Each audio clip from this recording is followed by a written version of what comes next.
swim was good. The water was awesome. Wouldn't have needed a wetsuit if I would have known. But it was sweet water, nice temperature, good people, just good. The bike, a little windy on the bike out, but it was sweet catching the tailwind on the way in. And the run was beautiful. Nice little challenge, nice little downhill coming in, good run. Sweet, felt good. Renee, you had a great run. How was the swim and bike? Oh, geez, the swim was actually more intense than I thought. The actually got hit on the side, on the left, got hit on the right. My goggle had a little bit of water, and I was like, oh man! And then I just started. Then I wondered if I should drain it, and I ended up just leaving it and swimming through it, and it was good. So, swim was rougher than I expected, but the bike was good, and that was good. Hey, describe this crowd and this turnout for the first annual Hayden Sprint. It was a lot of people. It was a really good crowd, and the finish was really good. It was more people than I expected for what this was, so it was good. It was a good show up. Happy with it. The venue's awesome. I love the flat course, a little windy going out on both the run and the bike, but that's okay. I really liked the swim. It was a great place to be. Super fun morning, high energy, lots of people. So this was your first try this season. How'd you feel? Boy, it's different than training and translate to racing. So it's a good wake-up call, especially on the run. Caught up to me. My body is not officially used to racing, so hopefully the next race will be better. What's next for you? Coeur d'Alene Tri. Okay. Yeah.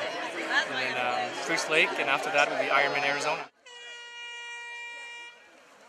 It was a great race today.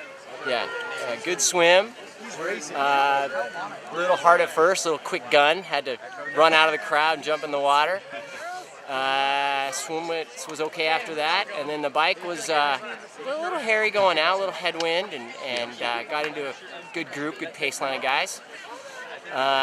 Coming back, it was a little scary because we were all going sort of the same direction in the same lane, and different directions, and it was a little scary. The run was good, just I got past right away, so I didn't have to work very hard. I was feeling a little flat, but I knew I had to keep in touch with him, or if I didn't, he was going to put the hurt on me. So just stay within striking distance of him, or a little bit ahead of him.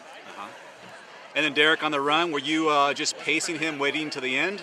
Well, that was my thought. I thought, I'll just stay with him and then pass him coming down the finish chute, right? That was the plan, at least. But then he just kind of slowly but surely pulled away, and it was agonizing. He was about 10 steps in front of me the whole run, and I thought, well, maybe coming down the hill, down Chalet, I'd be able to catch him, and I tried, but he pushed pretty much just as much as I did, and so it just became one of those things where I just stayed the same distance behind the whole time, unfortunately. So you were Andreas Raeliert and you were Chris McCormick. Sure, yeah, that's exactly what we were thinking. Yeah, that's exactly what we were thinking. So was that your plan, to keep him in your heels and then just slowly? When I'd hear him breathing behind me, I'd dig a little deeper and push a little harder. So it ended up being a pretty cool finish. 2 seconds. Is it really 2 seconds? 2 seconds. Turnout was great. Can you imagine 300 people almost here? This is sweet for their first time. Really, really enjoyable. A lot of nice people and a lot of variety. A lot of pros, elites, and a lot of people out here for their first time. It was nice. Coming back next year? Absolutely. Okay.